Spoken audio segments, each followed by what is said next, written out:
Live. Live. Check. Check. Check.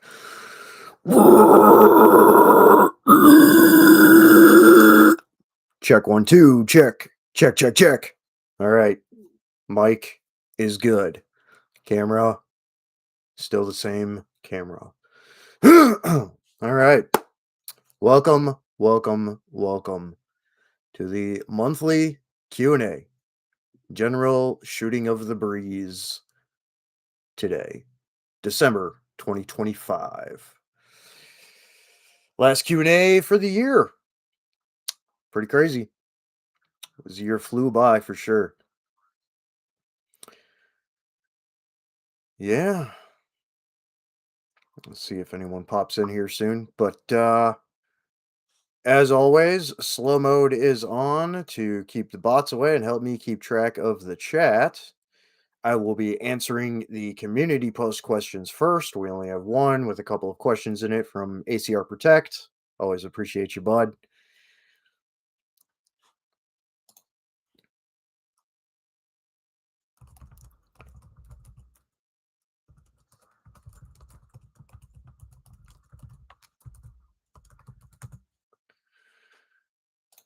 Yeah. Micklick. What's up, dude? Thanks for tuning in. Yeah, sorry, got a message there. Slow mode's on, keeps bots away, helps me keep track of the chat. Community post questions, I will answer those real quick. And yeah, we'll go from there. So, first questions from the community post from ACR Protect. Again, great questions as always. Appreciate you throwing them out there. Thanks again, Micklick, for tuning in. Glad to see you, dude. Let's see. First question. Favorite holiday memory? Ooh. Well, there was a lot of holidays I was gone for work. Between military contracting and all that, I was gone a lot for holidays. Gen X Gemini, what's up, dude? Thanks for tuning in. Best holiday memory. Definitely when I was younger, when I've got my first guitar is definitely one of them at 9 years old. Been playing guitar for 30 years, so that dates me at all. That's definitely a big memory because I've been playing guitar ever since. Um, really just a lot of that stuff, and then just like going out and playing in the snow and stuff. Those are always good holiday memories because of besides Texas and then being stationed, away for some holidays. Most of the time I'm in a place where there's snow, so get to enjoy the season into its fullest. So definitely those two are some of the best memories from holidays past, like when I was younger and stuff. Micklick, am I an eggnog guy? I don't mind nog. I like some nog. I like cider too. I like it all. So yeah, I do like eggnog. Um, yeah, eggnog's good. There's a local cidery in my area called Mershon's. And you can get bottles of their cider ordered to whatever local liquor emporium you have near you. But their winter holiday season cider, it tastes just like cinnamon apple pie. It's freaking delicious. And it's like 7% by volume too, so it's not a weak cider. Quite good. Um, Nog, yeah. Throw a little cinnamon, a little nutmeg in there, maybe a little hooch of some kind. Nog is fine. Do you like eggnog, Micklick? Mm. So that was ACR Protect's first question. His second, what is my dream vacation? Ooh. Scandinavian tour. Iceland, Denmark, Norway, Sweden, Finland. I want to go see not only the just gorgeous landscape and enjoy the climate and stuff, but I mean the food's great. I quite like that diet. But also all the historic sites and everything. A lot of my family and I want to go to Scotland as well. A lot of my family is from Denmark, Norway, on my dad's side, and then my mom's side is Scotland to Germany. So, like all those places. Been to Germany before, and that was awesome. That was training with the Bundeswehr. Um, one of those coalition cross programs. But yeah, I want to go to the other countries, and I have a bunch of friends in those other countries too, in Scandinavia and stuff. So I want to go check those out and uh, just see all the historic sites and you know go see the awesome museums and the Viking burial mounds and uh, the record store hell. Anyone who's into metal history and black metal history, like just a bunch of that stuff. Maybe hit a festival. Like, yeah, it would be ideal to do like a multi-month like Scandinavian tour. That would be awesome. That would is definitely one of my dream vacations. Um, Matthew Bartholomew, thanks for tuning in. GMRS or ham? GMRS. I despise the ham fuds. You don't need a license for none of that shit. Fuck it. Yeah, I like my GMRS. I got plenty of these guys. So um, that's what we use for our team stuff and all that. So yeah, the GMRS is fine. Plenty of those. ACR Protect's first or third question with the kick-ass FRAC-T designs. What are you most excited to be made with it? Ooh, man. I mean, I'm really happy that products are coming out on the market with different partnering manufacturers. Um, Again, my camo patterns are available in multiple different material types through Rainier Fabrics for DIYers and U.S. businesses. Um, it's all I've got the sling right here. It is awesome to see these products coming out. Swift Design and Textiles, FRAC-T Woodland sling. I did a video on this that dropped Monday. I'll pull this out again in a second to show people, but like anything, uniforms and stuff will definitely be a big highlight once it gets to that point too. I have to link up with some of the fabric types Rainier fabric prints on can be used for outerwear and certain like uniform components and stuff, but I need to link up with another textile printer that does other material types as well, particularly uniform like ripstop, which I'm talking to one right now, kind of very slow process with that. And then once that is finished figuring out, then it's trying to square away and figure out a uniform manufacturer here domestically because there's not many as far as uh a uh that do stuff for the general market, and B have their own retail platform because that's what I need. Because FRAC-T, I'm a one man show. I can't handle retail in that scale. So it's relying on partners that have retail platforms. And there's only a couple in the country that do that. So um, that'll be a big highlight when that happens. But I mean, all the gear that's slowly coming out with different partners and stuff. It's very exciting, and I'm just really excited that products are available to people now, and that the scope and scale of types of products and general access to it will be expanding. So it's all very exciting for me. So yeah, great question, man. I appreciate your questions, ACR Protect, and happy holidays to you too. Um, so that's it for community post questions. So I'll just interact with the chat here. I got some newcomers here. Hitoshi Hinsu, thanks for tuning in. Appreciate you. Yo, man, doing homework now. Good. At least supposed to be. Well, you're a fucking legend. Hey, appreciate it, dude. Thank you very much.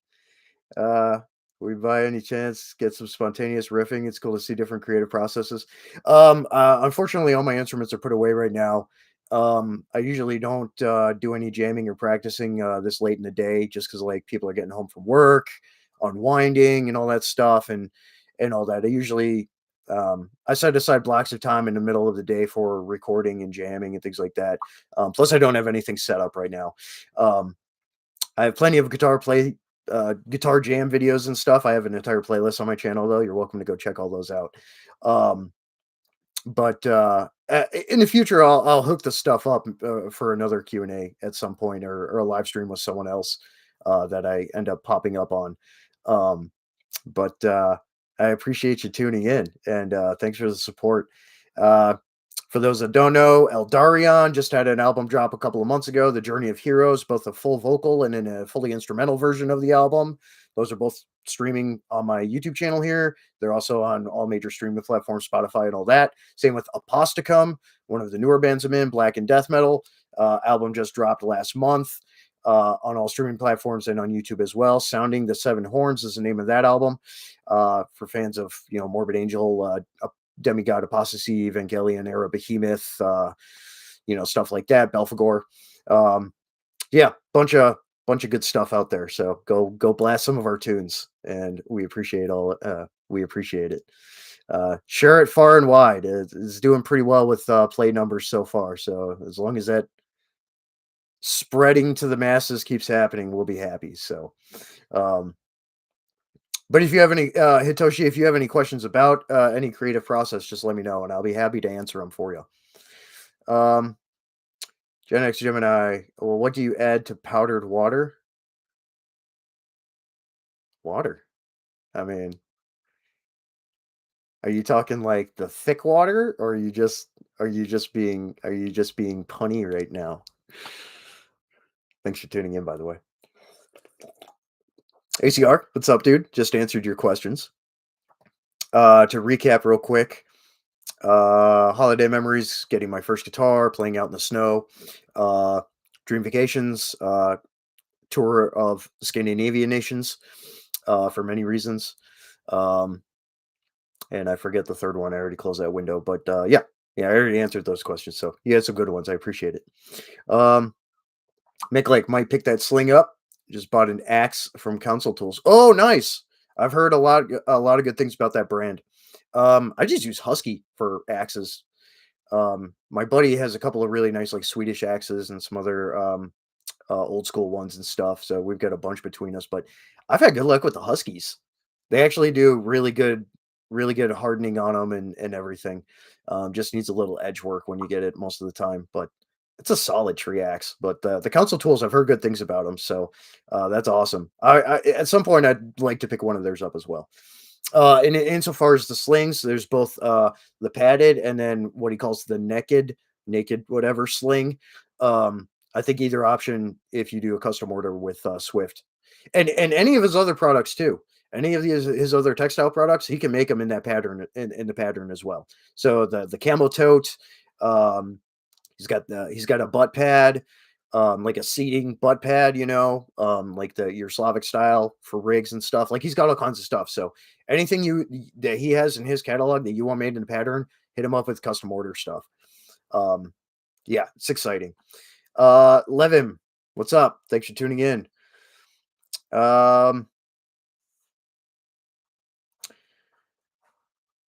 Mick, what speakers do I use? Marshall? Do you mean monitors or an amplifier?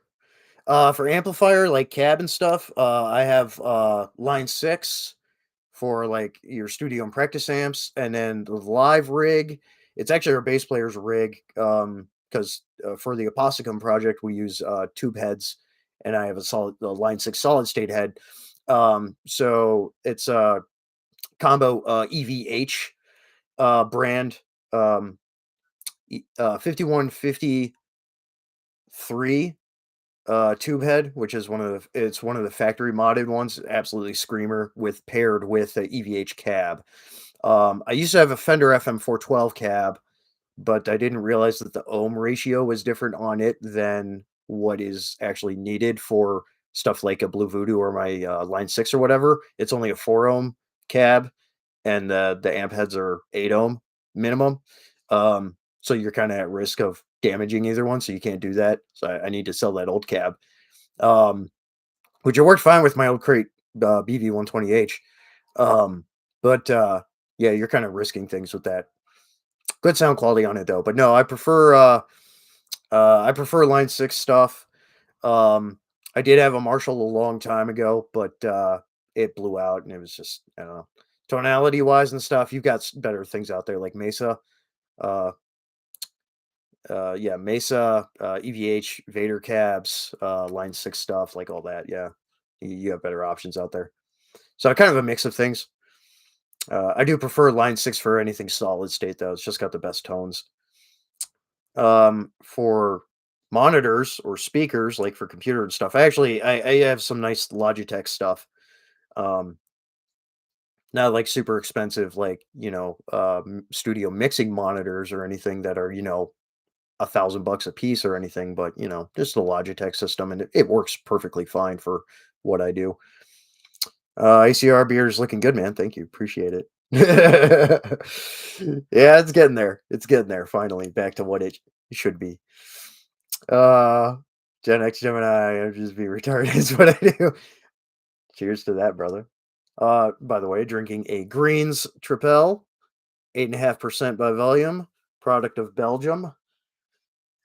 I am a beer snob. Belgian beers are the best in the world. I don't care what anyone says. Cheers, everyone. Love me my Tripels and quads. ACR protects Swedish or Swedish axes. Lol. Both. um, Huskies are fine, honestly. Like I got a Husky tree axe at Home Depot, and it has been a workhorse. I have split so much wood with that thing, and cut down trees and stuff. Like, it's awesome. Micklick, Grand Force Hunter's axe, nice. Those are good axes, man. They really are. Uh, NRQY6 Black Death Metal Project sounds great. Hell yeah, thank you. Appreciate it. Yeah, aposticum, which is a hybridized Latin word, which just means the accusation of apostasy. But yeah, you can hear a lot of obvious influences in it and stuff. But it's just great group of dudes in the band. Jake, Zeb, John, and myself. It's a four piece. We have a good time with it, and it's refreshing when you get a group of guys together that know their shit and have been in the game for a while. Um, and can just make something like that, and it does just really well out the gate. We just had a local radio station. We had some airtime with them on Sunday as well, which is awesome. Apart from the global reach that the album is that Sounding the Seven Horns album is getting, which is awesome. So yeah, it's a fun project. It sounds awesome. Spencer Morris, who's done mixing for bands like Sour, the Scottish epic atmospheric metal band, and a number of other ones. He's out of Chicago. He mixed and mastered the album, and it just sounds fantastic. You remember your first guitar, a Warlock? Nice. Mine was a Ibanez G10. One of the entry level six string Ibanez's back in the day. Yep, that was my first guitar. Played nice too, actually, for what it was. And then I went the jump from there right into nice Jackson. So, Hitoshi.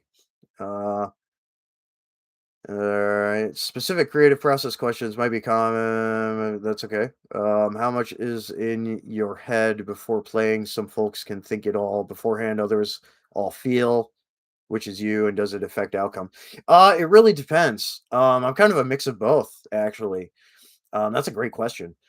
Um, Sometimes I'll go in with the concept of like some riffs and then just kind of formulate it from there. Um, After making some drum track and stuff, and then just kind of working through it and figuring out how I want to structure it and things like that. Um, for the Eldarion project, Bryce and I, we just have sit down sessions, and we start working on riffs, and then we write everything down in Tux guitar, so sheet music and tabs. Um, everything's sheet written and composed. And then we kind of figure out the structure, how many times we want to measure to repeat, all that stuff. Um, Other projects like the Anointing Maelstrom, which is my one man bestial Black Death war metal project. Um, a lot of the time, I just make a drum track and then I just kind of wing it. I might play through it a couple of times and just kind of figure out like what works where, what riff is cool. But that's some really caveman lowbrow stuff, so it's really easy. When it comes to like Eldarion or Aposticum and stuff, those are some of the most technical projects that I'm in. Um, so there's a lot more to the process of developing riffs and getting through that kind of process, and then kind of working on the structure of things, and then getting it all down pat, and then practicing or getting into the recording uh stage of the process. So sometimes I have riffs kind of in mind, and sometimes it's we just kind of go through the writing process from scratch and then develop it from there. And like with the Posticum, it's great because everyone comes together with riff ideas and we kind of meld them together and augment this one thing with something that someone else has an idea for, and then vice versa, so it's just as cool to be able to work off of each other as it is to just have a sit down process, whether it's by yourself or with someone else or whatever, and just kind of work through it from scratch or just with a general idea. So it just depends on the project. Sometimes I'm winging it, some more so, sometimes I'm not. So um, and that's a good sign, and that's a good sign of somebody who's been doing it a while, but also that kind of knows what they're doing just in general. Like they can be able to be superfluous or just have a greater just grasp on things kind of out the gate. Even if it's just again just a general idea and then developing it further or whatever. So just takes a lot of time. I've been playing guitar for 30 years, so been doing it a while. So it's just after a while the process is just easy, and I've got a lot of studio projects apart from um both past and present, bands that have really knuckled down and practiced a lot and gig and stuff. So it's, the experience is there, and um, it tends to work well most of the time, kind of out the gate with people. And that goes for all the projects, whether it's with Foster and Pythonism or, which is a Lovecraftian psychedelic funeral doom metal band I'm in. Um, that's a two-man project as well. We just send tracks back and forth to each other, and he'll do some riffs and kind of structure a song. I'll maybe throw some riffs back his way to augment or add or whatever, and then I do vocal tracking and send it to him, and he mixes it, like all that. Same with Decoherence, the quote unquote biggest band that I'm in. I do mostly just vocals and then some sampling for that project.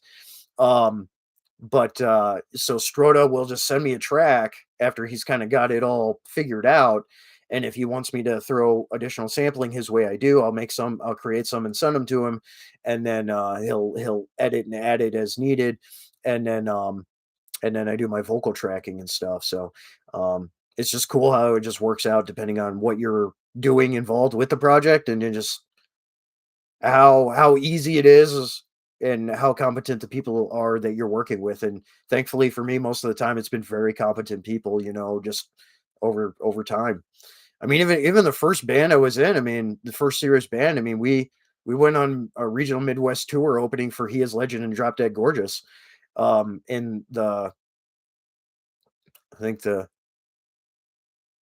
maybe third, fourth year that I was in that band. Because I joined that band in high school and then went into the army, so it was kind of back and forth. But afterwards, like, yeah. So I mean, so it was cool like that. Just it's just good when you got people that can knuckle down and get it done. As much as bring creativity to the process. Um, Recubnad, what's up? Recubnad, what's going on? Yo, word homie, GG, what gangsta? What's up, dude? Thanks for tuning in. Gen X Gemini, haven't picked up my guitar in years, never got very good. How awesome does it feel to shred? I mean, it feels great. It's just time. It's just time and putting in reps and developing not only techniques but also like your own signature style too. If you like how if you like a certain riff or a certain thing that a band does or whatever, or guitarist in a band does or whatever, go look at a live video and see how he plays it. And then if you can find some good tabs or whatever, look at those and then just practice it a little bit. And you can implement that technique among many others into your play style. You know, um, no two people's play styles are really truly the same. Not even with like classical guitarists or anything. So it's all as individual as it is like understanding certain techniques and concepts and stuff, and then just playing, just putting the reps in and just having fun with it. I don't I don't learn a lot of other band songs in full or anything. I don't really do cover songs either. I like making original stuff. Again, obviously, there's certain techniques here and there. It's like, oh, that's great. I want to understand how he does that, and then how I can change it and develop it into my style and things like that. Like that's all important. And everything, and that's part of the process, and as much fun as just ripping. But shredding is obviously fun, so just get after it, man. Just pick it up and have fun with it. Doesn't matter if you're playing something super simple, doesn't, or you're trying to be the next, Eric Johnson or Yngwie Malmsteen. It doesn't matter. Just have fun with it and just do it. Just play. Yes, make like yeah, I learned guitar via tabs. I took like 2 formal music lessons. Um, like I understand sheet music to a degree now that I've been around it, enough and stuff, but like at the same time, like it still doesn't for my brain, it just doesn't translate well. Tabs is just it's phenomenal. It's super easy, at least for I guess a more mechanically inclined mind maybe. It just makes sense. Number for fret, line for string, done. You don't have to look at different shape blobs, for different notes and quarter notes and half notes, and that's an antiquated thing for a long past period. Um, and don't get me wrong, there's a lot of value in it, and it's beautiful to look at. Um, but that was for a different time where um, people could learn music and not necessarily be literate or completely literate, that like that kind of thing. Um, but again, it's just a different way the mind works too. So tabs just make more sense to me personally. Um, Gen X Gemini, I could only play 2 full songs, Mother by Danzig, Cemetery Gates by Pantera. Hey, that's quite the step in between. Both great songs though, good choices. I think everyone, and I was talking to Josh Wired Tight. I was talking to Josh Morton.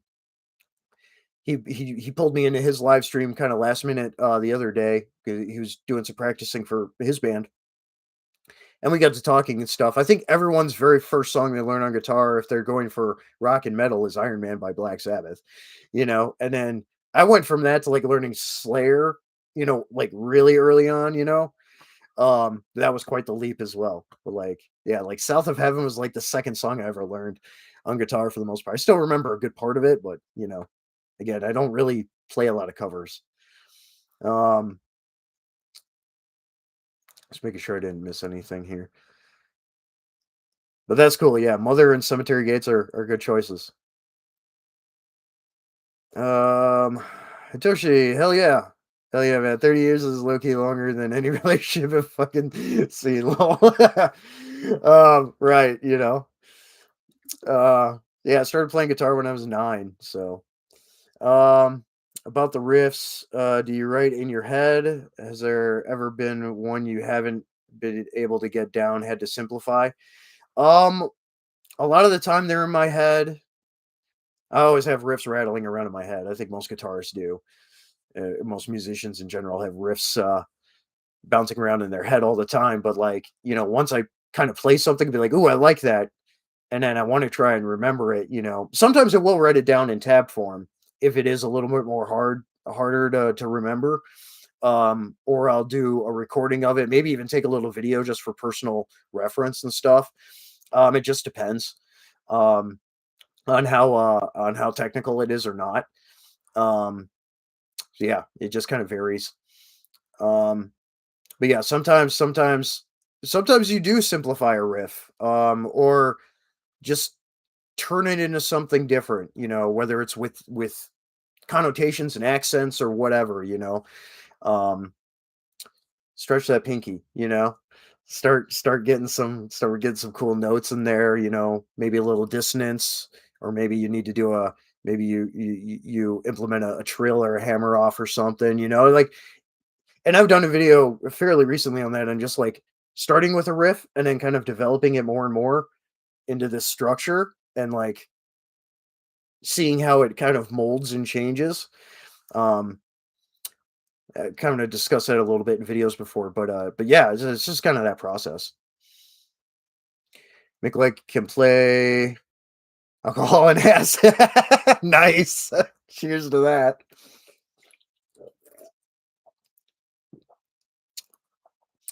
Toshi, also, a side note, dudes trying to learn guitar, stop thinking about the hours and getting practice time in. Listen to the fucking music. It'll make you motivated and give you ideas to play and give you ideas. That's very true. I listen to a lot of music. Um, So it's yeah, listen to as much listen to music. You listen to a lot of music. But I mean getting to a level where you want to be as far as like proficiency and like you want to be able to tremolo really fast, which I do. I can trem really fast and stuff. Like that takes practice to be able to develop the muscle and uh and the technique and everything to be able to do it fast. You're not going to be able to do it super fast and as precisely and stuff obviously out of the gate. You got to put time into it, just like anything. You know, it's the 10,000 hour rule, right? For any level of competency and to a quote unquote professional level or proficiency level to close to or at professionalism is 10,000 hours. Um, it's something we were taught in college too. It's like that kind of stuff. But yeah, listening to a lot of music, it does give you ideas. um I can see the perspective and you know d- talking with people and stuff where it's like you don't want listening to outside music influence you too much to where you're just ripping off riffs. Like you still want to make the riffs your own, you still need to kind of have that work on that development process to just keep it original, you know. Obviously there's some things that you can pick here and there, and throw a little nod or an homage to something, much like in Eldarion's song "Looming Shadow Over the White City." There's the riff in there. It's the Dark Throne riff, or at least part of it, you know. But then it changes. It gets augmented into something we make signature.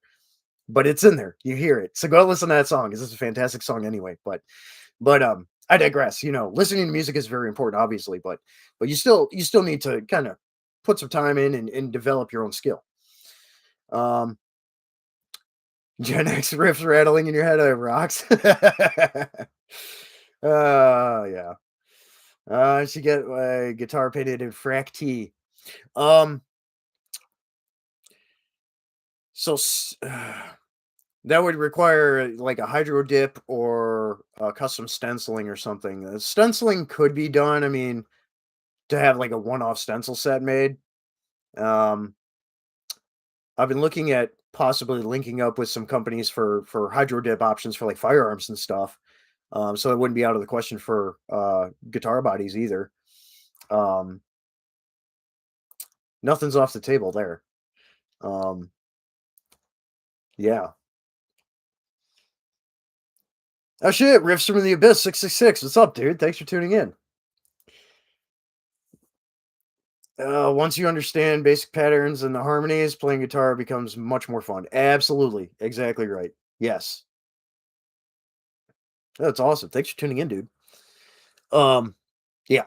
And that's it, your octave sets, where your natural harmonics are.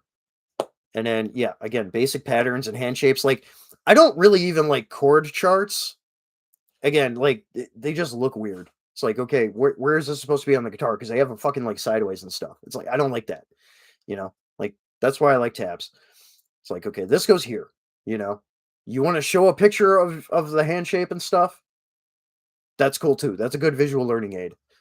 Like some of the other stuff is just annoying. But yeah, once you get that stuff down, like you're good to go. Modern Frontiersman, what's up, brother? Thanks for tuning in.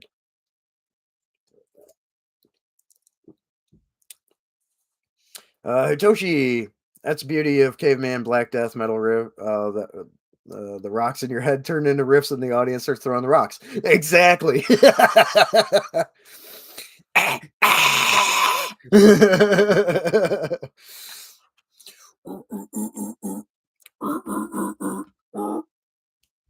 Dude, I love bands like Conqueror, Revenge, like Profanatica, like all that.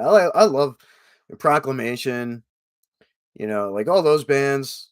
and then like my project, the Anointing Maelstrom, as far as like Black Death stuff goes, like the bestial war metal side of it, caveman cult, like all that. I love that stuff just as much as um, anything super technical, whether it's retromorphosis or odious mortem or whatever, first fragment, whatever. Like it can be tech of the tech, or it can be the most unga bunga, as long as it just sounds good to me. Like, yeah, I'm into it. It just everyone's got their preferences,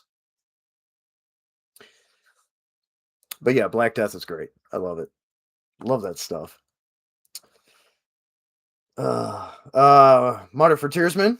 I had sent you a message earlier. Wasn't sure about it because I don't know if people remember a while back I did a video, kind of made like a DIY, uh, like a shoulder sling, like a shoulder holster, but it was a double mag pouch thing, like kind of retro mixed with new kind of thing. And I had sent it to Josh. So I don't remember making a video with it or anything. So I wanna see I want to see what he's done with it. Yeah. I've got a bunch of DIY project videos in a playlist as well, for people that don't know. Because that stuff is fun to make prototypes and customize gear and all that stuff. Um Gen X, if you were to pick up your guitar now, it'd probably sound like two cats fucking a violin bag. Yeah, you gotta freaking tune it. You gotta tune it, dude. Just start slow. Just some of it'll come back to you because some of it was muscle memory from when you played in the past. Some of it you'll have to relearn, and that's okay. You know, it's as long as you're having fun with it. That's what matters. Toshi, two kids in a violin bag is still better than super clean production, bro. If it's too sterile, I don't like it. Yeah. And that is a problem I have with the fully digital stuff. I don't do that. Just say 90% of all the projects I'm in, um, to some degree or another, I'm still miking my amp, or collectively miking amps. I think it's only, and I think Foster does it hybrid too for Pythonism. I think he does a mix of both miking an amp and doing a direct feed to VSTs, digital amps. Um, With Eldarion, we're playing through an amp to an interface, so it is a direct feed, but you're getting that gain from it's a crate amp. You get that gain from the amp and stuff already. We don't use a VST or anything, no digital amp sims for that project. It's all just direct from a crate amp through an interface. Um, so yeah, it's really like 90% of all projects I'm involved with. Still miking amplifiers. Even Aposticum, we mic the amps. That is mic'd amp.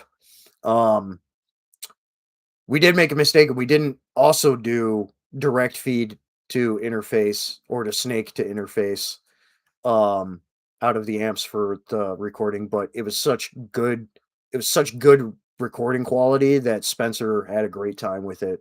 Some of the highest quality stuff.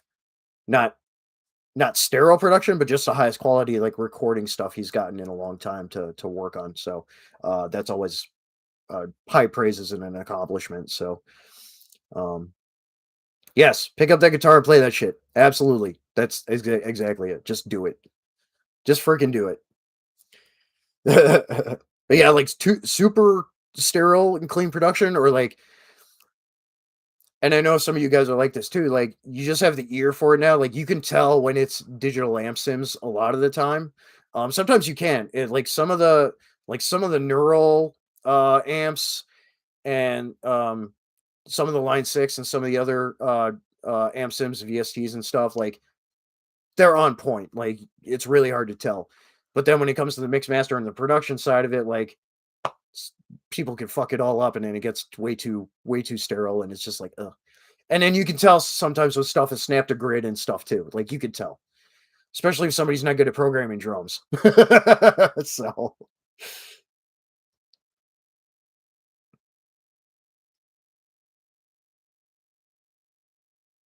Toshi, respect that. Thank you for your sir. Literally ruining the sound in the last step, eh? Right. Yeah. There are good and bad producers. I mean, a lot of DIYers out there, they've done it fine, but a lot of them fuck it up too. They screw it up. It's all good. It's all good, dude. Smoke 'em if you got 'em.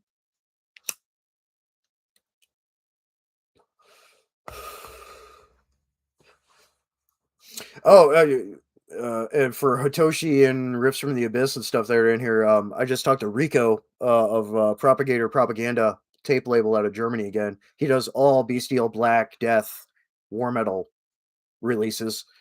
He had hit me up today, so I'm going to be working on another release, another split for that label with my Anointing Maelstrom project. Um, so that's cool. Um, Yeah, had some really good releases this year and stuff. So some good stuff will be coming out next year. Pythonism will have Foster and I will have a release next year.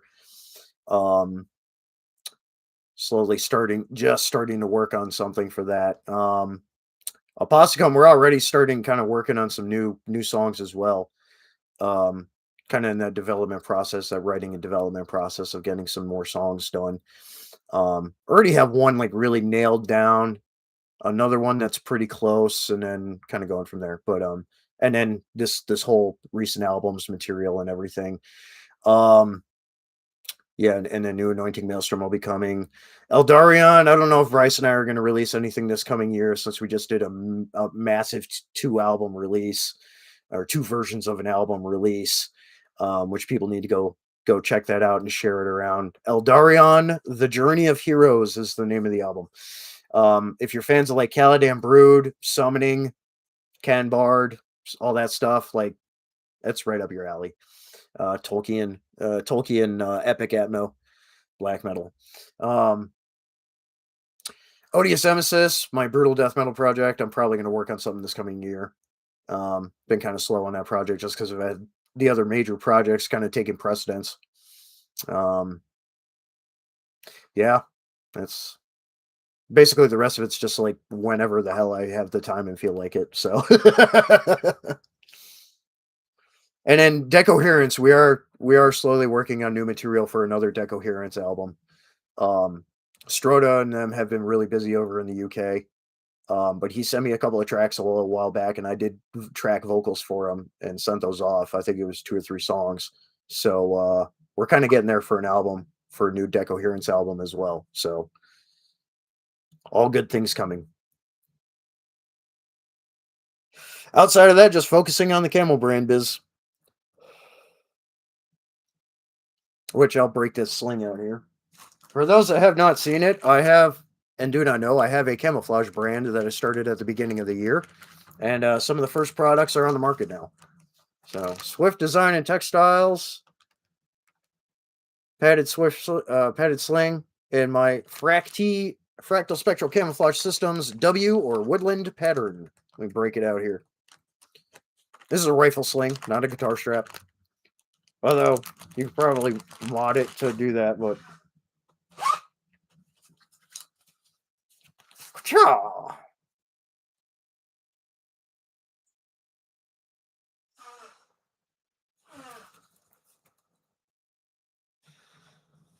and I know the thumbnail picture, like it was just I think the filter on his phone camera and like the light quality outside and whatever, but it is a dark green on here, not blue. I did again the video I put out on Monday kind of showcased it, and the color's fantastic on this thing. It looks great. Um, yeah, materials on point, like super high quality. It is in Swift, man, his stitching is phenomenal on this thing. It is absolutely awesome. Yeah, very, very, very, very, very happy with these products being on the market now. I know my camera here is not giving it justice, but yeah, freaking awesome. Really excited about this. So again, any product that Swift Design and Textile makes, you can custom order it in the FRAC-T patterns. He's got, I know he's got yardage of two of the patterns, the W woodland and then the MU, the mountains and urban patterns in stock. If you want another pattern, just request it. He will order some yardage. Um, and that goes for any of the other partners that are going to be coming on board with products. I believe Blackfoot Customs after the holiday rush here. Blackfoot Customs out of Utah is going to be picking up yardage. ACR Protect, his he and his wifey's business, they're going to be picking up some material, so they'll be making stuff soon. If you're still in here, ACR, really excited about that. I've been talking to a bunch of other dudes too. There's a brand new company coming out of the market. They don't have any products yet because they're still in development. They're making a new plate carrier and things like that. Going to be working with them, I think, um, since my material is openly accessible to them right out the gate to get and make prototypes and products with. Um, Not going to announce anything formal with that yet. Couple other companies, Citadel Defense. He's going to be picking up some material and a couple other patterns to make his new Gen 2 chest rigs. He's going to be making some in the FRAC-T patterns. Talking to Shepherd Associated, Tact Wrap, and there's a couple other businesses there as well. So, some we're still kind of talking right now, and then some are like, yeah, I'm going to pick some up here at some point, you know. So, it's just kind of that process. It's all slow scaling. So, um, Hitoshi, let's go. Some camo to disguise me from my neighbors and avoid small talk while I take out the trash. There you go. Exactly. Oh, thanks, man. Yeah, thanks. Uh, Brands would be a fuck ton of paperwork. Bullshit to set up the camo knowledge is admittedly like so from the on the business side. Yeah, Gen X had to replace your chest rig. It got wet. How wet, dude? Jeez. I mean, nylon and polyester-based materials really don't rot. They don't rot. So I mean, what happened? What happened? Was it cotton? Was it a cotton Chicom rig or something? Like what? What happened? Um, yeah, Hidoshi. Yeah, thank you. So starting a business is not that bad. Um, it depends if you're doing an LLC, limited liability corporation. If you're doing a sole proprietorship, which is what mine is under for now, because again, I'm a one man show, and then you have to do trademark and all that stuff. That's the honestly, that's the most expensive part of it is trademark filing. Even filing copyright to have copyright on the camel patterns themselves and stuff was not nearly as expensive as filing trademark. Um, because there's different what's called classes of goods and services. So bags and packs are part of one class, apparel is part of another class, like yada yada yada. So I have like four classes under my trademark name. The trademark is the name, the mark, the brand name, um, which is this FRAC-T, this right here, this woven fabric tag. That is the brand. That's the trademark. The patterns themselves are not the trademark. Those are your intellectual property and your copyrights. The brand, the name or what they call the mark is what the trademark is. And then under that trademark is your goods and services, what you're providing or what's involved with your brand. So it's a whole range of things. So I have like general textile materials, you know, and then like bags and packs, like netting, apparel and stuff. Like those are all different classes. So I have all those classes under it. And for each class, it's like $350. So it's not cheap.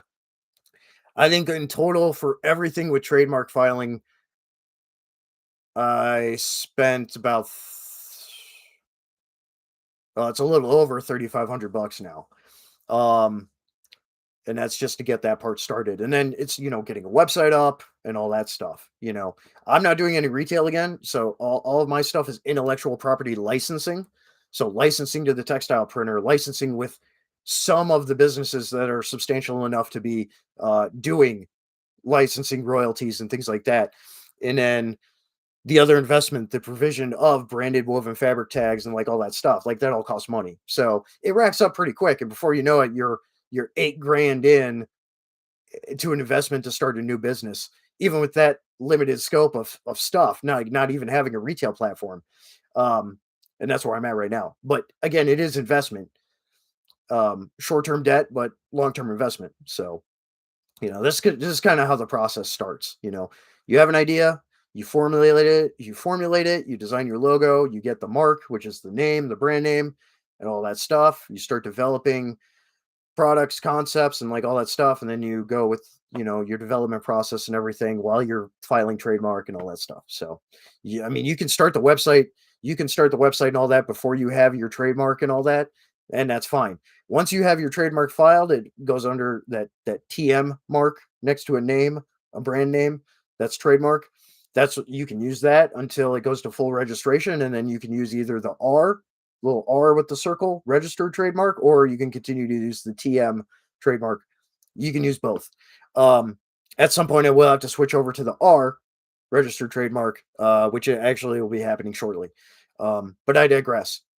That's kind of the initial process, is like getting all that stuff figured out, and like understanding that, and then like what your investments are and how you're going to manage things, and what platforms you're going to be using, and then marketing on the side of that too, social media and everything else that you do for marketing, paying for advertising or whatever else. So it ends up adding up very quickly. So um if you don't have like outside investors that are assisting in an initial investment to get it off the ground, you're just doing it out of pocket, like myself and a lot of other entrepreneurs of small businesses do starting out. You're looking at a good chunk of change out the gate. So you'll end up having to get a personal or business credit card, probably, and a business banking account and stuff, depending again on the structure of your business and things like that.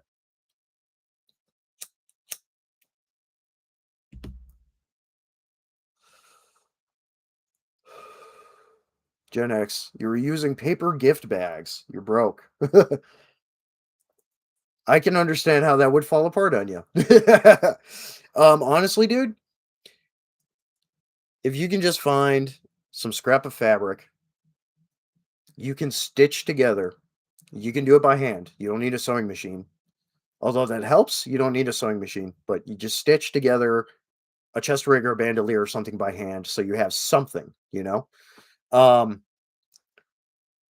I have one of my prototype satchel bags over there.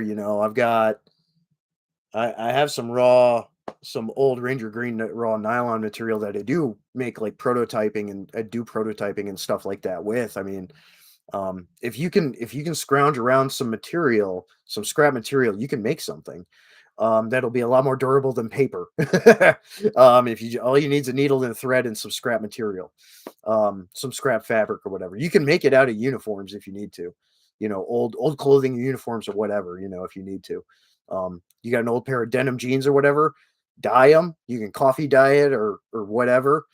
Um, Dye it with coffee so it kind of goes brown, and then you can stitch that. Like denim's durable, so that'll hold up for a while, at least until you can get something else. Again, I've got a bunch of DIY videos and a playlist on my channel too, so I kind of look through them, and if it gives you ideas for something, like freaking do it. Hidoshi, sheesh, yeah, that's enough dough to feed a whole family pizza for life. I don't know about for life. Freaking pizza, a quality pizza nowadays ain't cheap. Almost $30 for a freaking large pizza from a good pizzeria.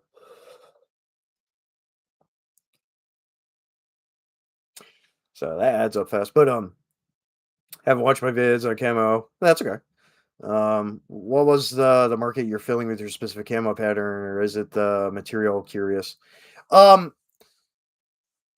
Through Black, what's up, dude? Thanks for tuning in. I'll get to your uh comment here in a second. So, Hitoshi, it was a combination of things for me to want to start a camouflage brand. I'm kind of a nerd about like military history and camouflage in general anyway. But there's just I saw a need on the market, and I was seeing a voiced want and need from people kind of in the general public, and in personal groups and stuff, going, I wish there was something alternative to multicam, that was easily accessible out there on the market, that was US made. And I was like, I could do that, because I have graphic design background as well. So Over a period of about 3.5 years, I was doing a lot of environmental study, and then obviously with my nerding out on camouflage and all that, taking influences from a number of different uh, older camouflages and kind of modernizing it, blending it all together, putting an American flair on it, and modernizing it and stuff to create a line of 10 camouflage patterns to cover every type of terrain, climate on the planet.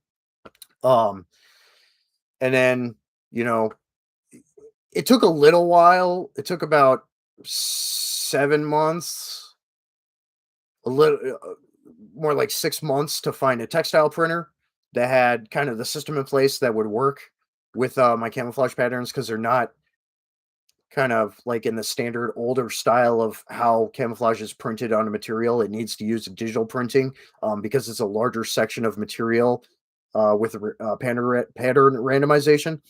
Because a lot of screen printing, much like a t-shirt, like a metal band t-shirt or whatever, like screen printing, you either have a flat screen and it rolls in stages. As the material moves, it rolls the different colors of dye for the camo patterns that are cut out on these screens that layer it onto the material, and then it moves along and it cures it. Or it's done with a rotary drum screen that has a pattern on it, and then as the material is moving, it's rolling and imprinting, much like a flat roller screen, imprinting that screen print.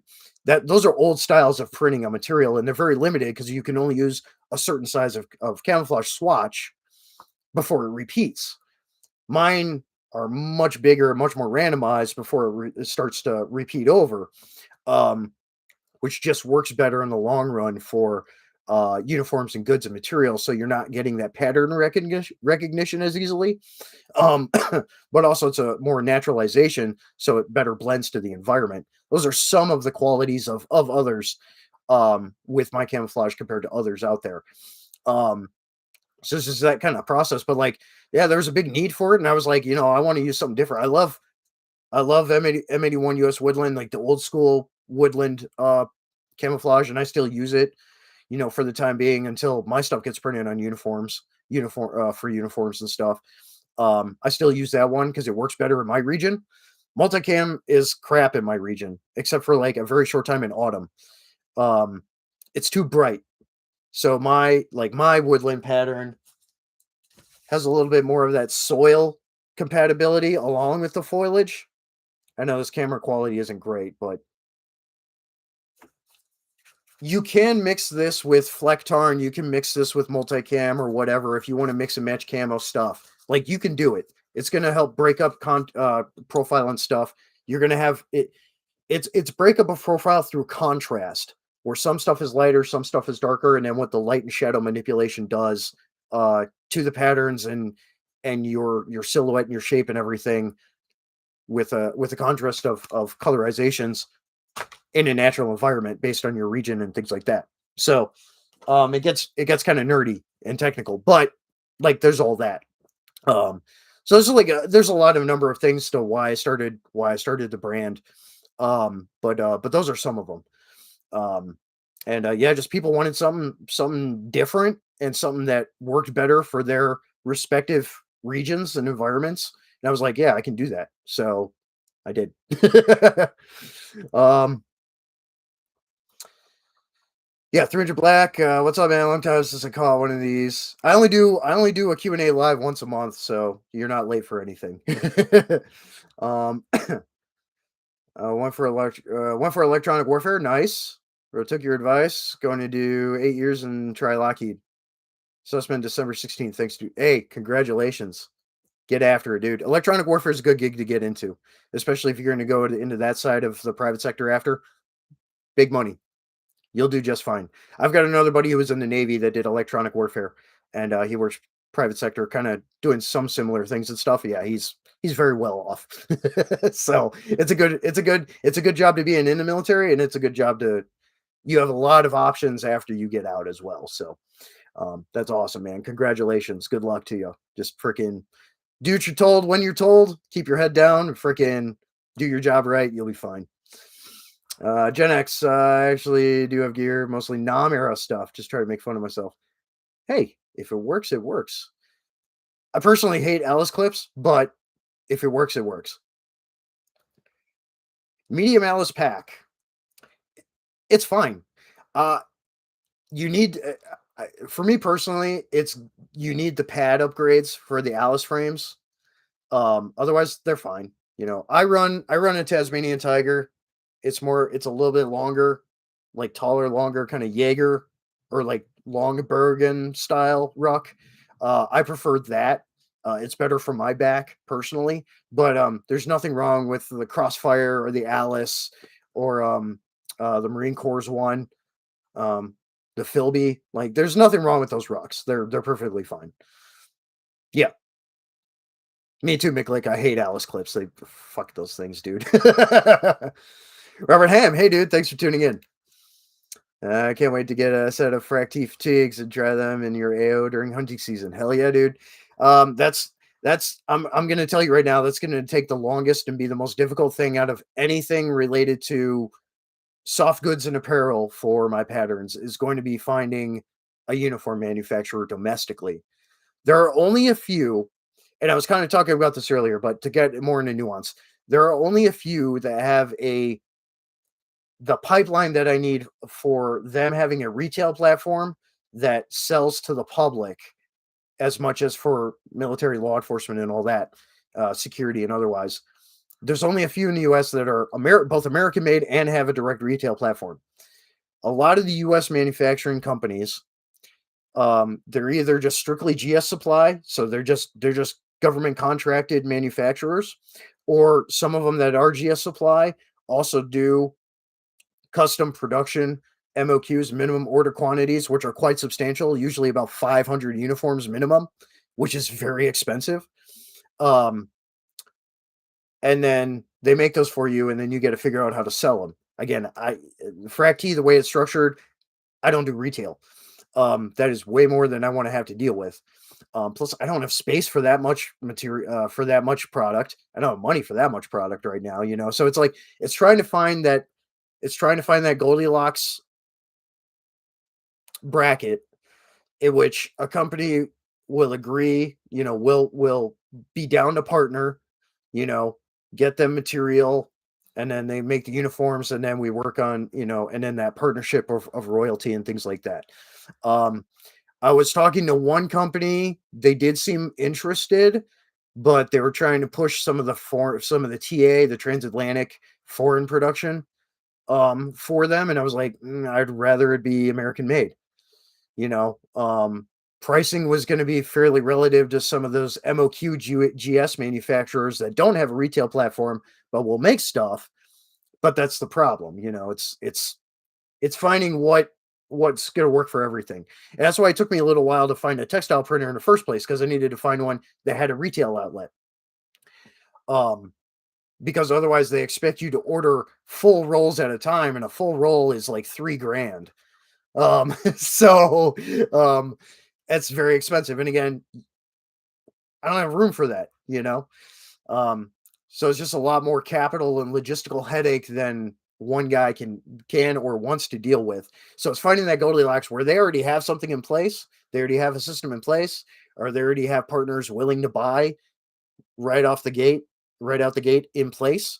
And then manufacturing can happen, and then retail can happen after that. So that's going to be the hardest thing, is the uniform stuff in the end, with the whole process. I'm already getting a number of different types of gear manufacturers and stuff on board. So it's just figuring that out.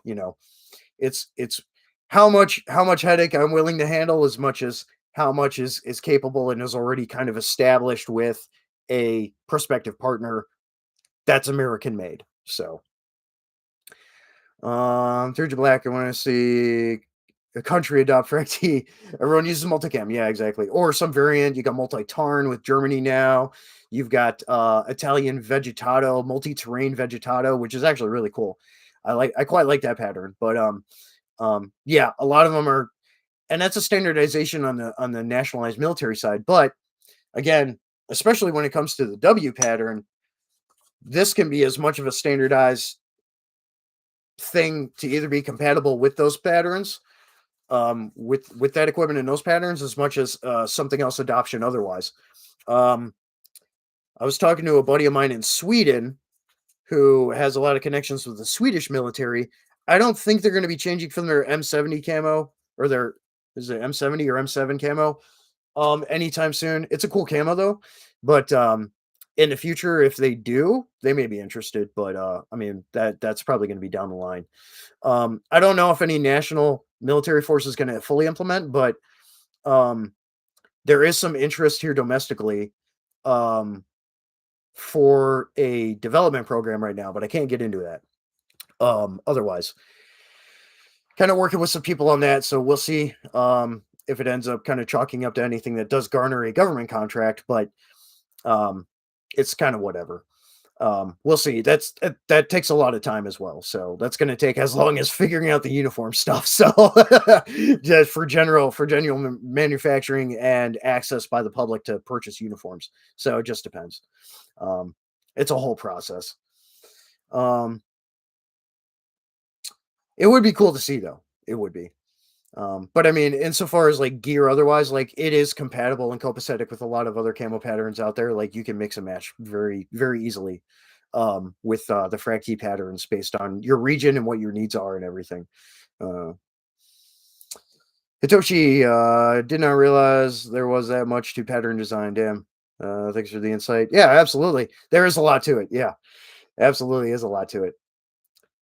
Man, prepared for trivia night. Anyways, heading out. Thanks for the responses, man. Keep it heavy. Hell yeah, dude. Thanks for tuning in, Hitoshi. You take care. Metal up as always. Metal for life. Um, yeah, appreciate you being here, dude. Keep an eye out for new music and go check out the old stuff too. I got albums on my channel and go check out the Aposticum page and everything else. Yeah. 300 Black. Have you made plate carriers? So I'm in that process right now, talking with some people who do make plate carriers. Um, One company is brand new. Um, that's finishing their development with a plate carrier that'll be coming out of the market next year. I think they're going to be a FRAC-T partner out the gate, which is awesome. And they're going to have slick vests as well as like modular or like somewhat modular plate carriers. Um, and then talking to a couple other guys about plate carrier manufacturing as well, or them partnering that make plate carriers to pick up my patterns. There's also I know Bug Out Bushido and Fetty West Side were both really want to pick up material as well to make plate carriers and chest rigs and stuff. So um, chest rigs are in the works as well with a couple of different manufacturers. I'm talking with Citadel Defense, Shepherd Associated, again, Bug Bushido, Fetty Westside, and a couple of other companies as well that make chest rigs and things like that as well, apart from other soft goods. So, yeah, it's a process. Again, it's a slow scalability. It's a slow scaling process, you know.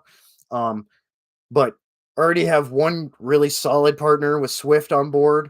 The next partner should be coming on board soon, and then another partner, and then before you know it, there's going to be, you know, 6, 7, 8, 9, 10, 15, however many partners that are, you know, making products with FRAC-T pattern. So once that scaling happens, you know, one at a time, and then two at a time or whatever it is, like off to the races, you know, then be a lot even more access than there already is. Because again, anybody who's savvy with sewing is a DIYer and all that, whether it's apparel or soft goods gear, and then same for small businesses around the country.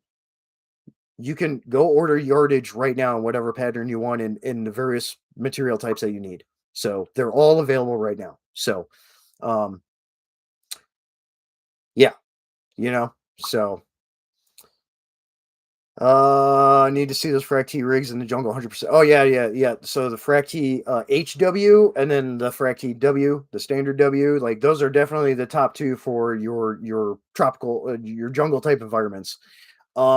Some of your mixed subtropical and coastal, that's where like the FL pattern comes in. Obviously Florida, you know, subtropical, Bahamas, you know, all that stuff. Um, the FL pattern is good for that too. But like when you're talking double, triple canopy jungle and stuff, like, it's the HW and the W pattern for sure. Um, yeah, I like the HW pattern, it's really cool. Um, it works really well. Um, even for, like, the thick Northwoods forests, like here in my state or in the Pacific Northwest, when you're getting into the dense or in, like, Alaska and, like, the dense forests and stuff, like, HW works right there too, apart from standard W or, whatever else, and then A for the autumnal seasons and through winter and stuff, apart from the S pattern and stuff, so, I mean, but, yeah, FRAC-T Santa hat? Hey, the material's there. If you know someone that can make a Santa hat for you, you freaking do it up. I wanna see it. I know you were talking about beer koozies too, Mick, like, I would love to see a FRAC-T beer koozie. You make freaking make a business out of it, dude. Yeah. You know?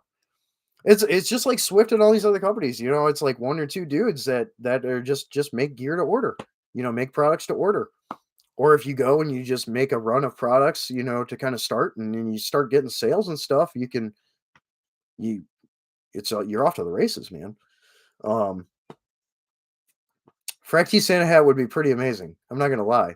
Especially um, like any of the patterns really, but like MU or FL would be probably the funniest. Fracty D is your favorite. Thank you. The desert pattern. Yep. Yep. It, and part of part of the marketing with the D pattern is like move over Marpet, desert Marpet. Just kind of like a nod of respect, but also a jab. It's like, hey, digi patterns are okay. This is better, like. But yeah, I appreciate it. Yeah, the D pattern is really cool. One of my other local buddies here is also a former active duty Marine, um, ex Marine, still a Marine. He really likes the D pattern as well. So yeah, it's better than Marpat. You like that desert smear effect? Hey, I appreciate it. It is. There's a lot of influence. Obviously, Desert Marpat is an influence, but then your old 6 color chocolate chip, your DCU, like those are all you can see all the influences in the pattern, um, as well as like Tropentarn and stuff. Like you can see it all there. Same with PS Plains and Scrub. A lot of there's some Tropentarn influence there too because of like the green that's kind of spotted in there, alongside your kind of yellowy dead grass color, and then I digress. Like all the influences get blended together, and I'm putting my style on it and everything, and um, when it comes to like camouflage patterns, like scaling, pattern scaling is a big thing because a lot of camo patterns you see, whether it's like Pencott, con camo, like Ghost Hood and stuff, which their micro terrain patterning within their patterns is sick, but I digress. Or Dutch NFP, things like that. Like the pattern nuances themselves are too small. Um, and while the colors are decent, and it does add a blending effect, like at distance, if it's not just the right light to shadow conditions or otherwise, like you just blob out. Same with Russian EMR. EMR Flora, their Digiflora camo that they use now. It's just a green blob at distance. That scaling is too small, so you have to make it bigger. Much akin to like American camouflages, M81, even multicam a little bit. That's more of an intermediate scaling, at least with some of the layering and stuff. 3 color DCU like that. Like you need to have a mix of that, and then maybe some of that intermediate. That's where you get effectiveness both at close and long and further distances with pattern blending to the environment, based on what pattern you're using. It's going to blend better that way then. Because otherwise, if it's too small, you just blob out at distance. You blend in really well kind of closer up, but at distance, obviously trying to defeat human profile is a challenge no matter what at distance, but I digress. You know, so that's why you see some of the scaling, some of these larger, darker green sections and all that. Like it just helps break it up, and you get that intermittence of lighter color in there.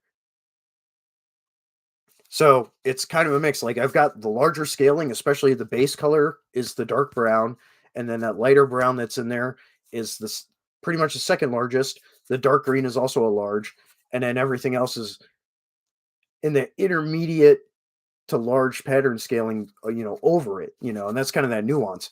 Like micro terrain patterning on camouflage bases of whether, regardless of how many colors it is, it can be effective, but you can't overdo it.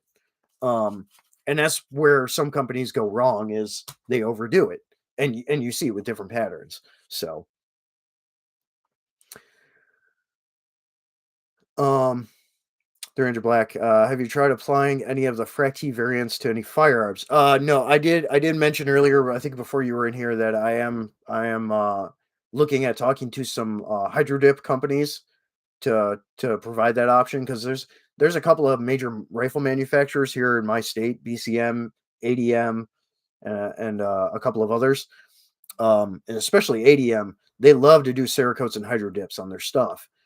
Um, so once I have a hydro dipping company, which there's one I'm going to be talking to, if they're on board, then that option may be available to people both as a hydro dipping service with that company, but also for potential products if those rifle manufacturers want to partner. So we'll see what happens. That it's again, it's all a process. It's a lot of communication, and then it either gets to the point where it's okay. Let's move forward. Let's do some strike off or testing, or let's do a partnership. Let's do licensing or whatever.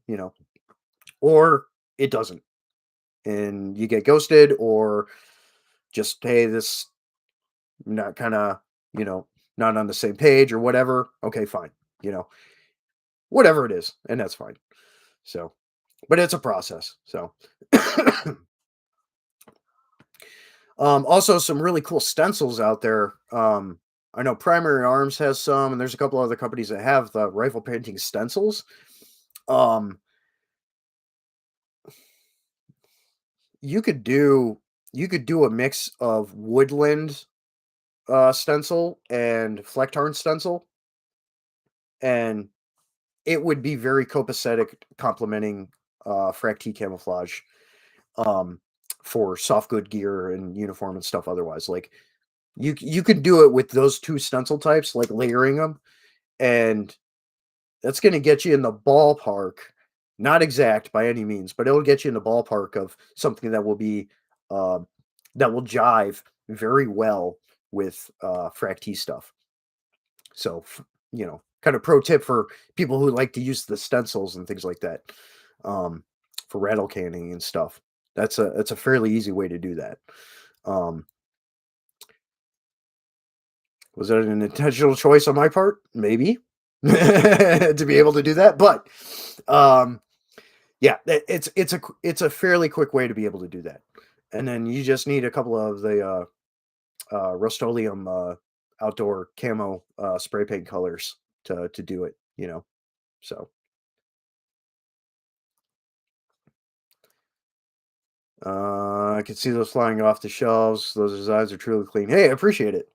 I took a lot of time working on them. So yeah, 3.5 years of start to finish with environmental design, and then starting the design process and everything, and getting them to where they are. Um, yeah, 3.5 years, and then just a little more time after that. Again, having to do trademark file, and then getting the website up and everything, and then starting social media marketing and all that stuff. So yeah, it is what it is. It's a process.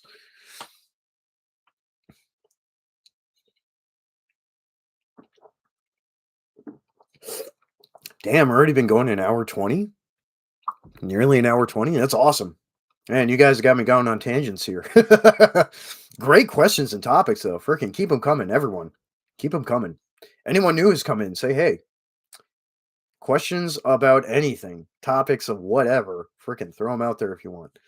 Um, yeah, just kind of interacting with people in the chat here. Like, just freaking great questions here. Great topics. I think I've answered everyone's so far. Yeah. Yeah.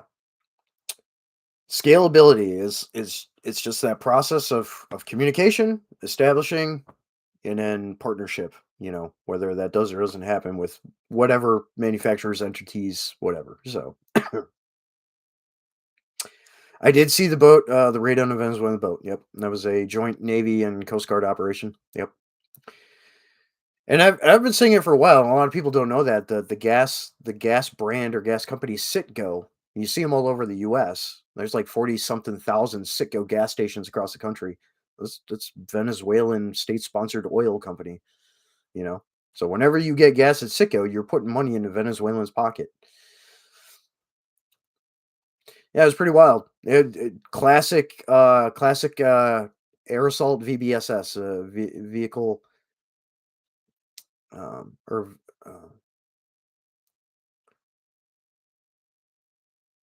VBSS,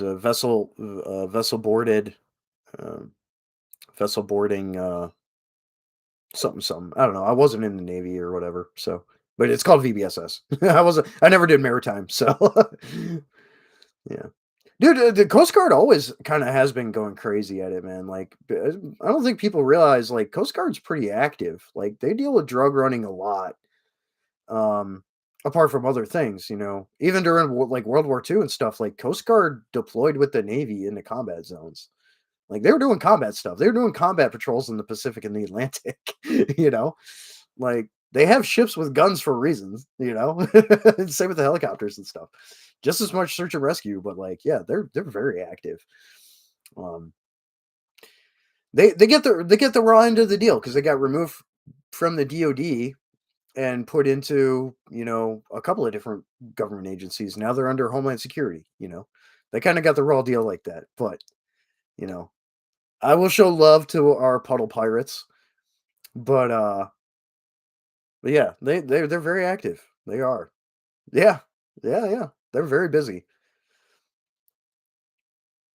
Their boot camp isn't the toughest, but it's pretty tough too, from what I've watched all the documentaries on that stuff. The Business Insider one is really good on Coast Guard boot camp. Although I think the more recent one was filmed during the Kung Flu, so it was kind of dumb. But or at least part of it was. I can't remember, but yeah, no, I mean, yeah, they do their job.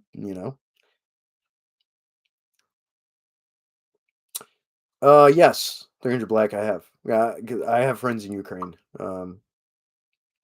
and especially when it first kicked off, uh, I pretty much had a bag packed, ready to go. But I have people kind of counting on me and relying on me here, so wasn't able to. Um, but I've been supporting my friends over there how I can, um, and all that. And some of them are gone now. Some of them are still there. You know, getting through it. So and we've helped. On the private sector side, we've helped clients over there. Um, we have clients over there. We have there's a number of affiliations with people that operate in Europe and stuff, um, and live over there and stuff. So yeah, I have friends over there, and I worry about them every day. But the ones I do hear from, I'm glad that they're okay. So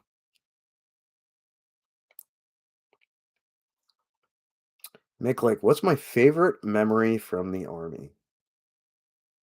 Man,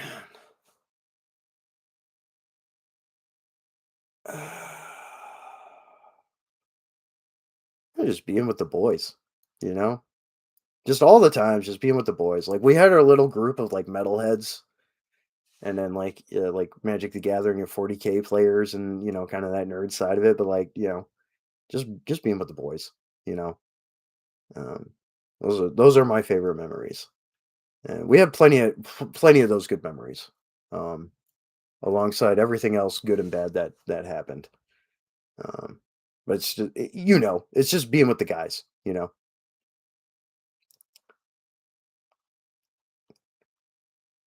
Gen X, can't knock any of them. Never served, unfortunately. Well, that's okay. Yep. Can't knock them. Don't know until you've kind of been through it yourself. Um, yeah. That was a great question. Hey, it's good reminiscing though. It's all right. Freaking, I was in the army from 2005 to 2008. Okay, so that was like still kind of early GWAT. So um, definitely some of the spiciest time in the GWAT too. Let me tell you. Um, and then contracting after that. So I mean, I got full flavor of it. You know. Um, yeah, it's always just the best memories are always just with the people you're with. You know, the good people you're with. Those are always the best memories. Just fucking off and having fun and joking around and freaking when you're stateside going off base and just renting a couple of hotel rooms that are joined together and just getting absolutely just shit wrecked and just fucking partying and yeah, it's just good times. Yeah, dude, Magic the Gathering, dude. Freaking loved MTG. When I started doing the Planeswalker stuff, that's when I got turned off from it. But like everything up to that, and I mean even still now, like it's fucking cool as shit. Like I do love MTG. It's a great game. I love 40K. That's my jam. Um, but I don't really have time for it or the money for it. With everything else, all the other hobbies and everything else I got going on and stuff. But yeah, MTG is awesome. Like friggin' I played it quite a bit back in the day. It was a good time. I think Odyssey was probably some of my favorite series too. Because I always liked like Swamp Black or Forest Green, or like mixing those two or mixing Forest and Mountain, like just some nasty combos. Freaking MTG all the way, dude. Hell yeah.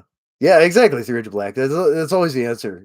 People make places. The people make the memories. Freaking. Hey, Lynchman Supply Cody. What's up, bro? Thanks for tuning in. Welcome to the party, pal. I got about 30 minutes left in my live stream, so you caught it at a good time. Cheers, by the way.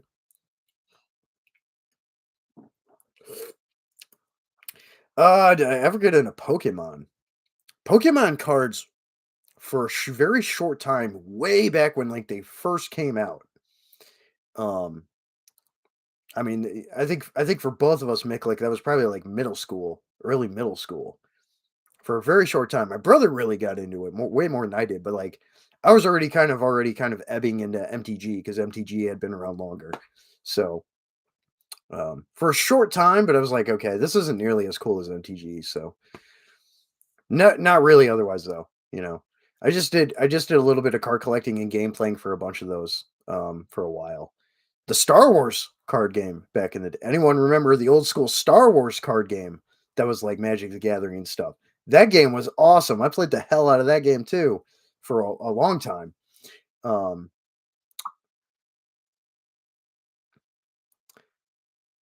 yeah. Thanks again for tuning in, Lynchpin Coyote. Good to see you.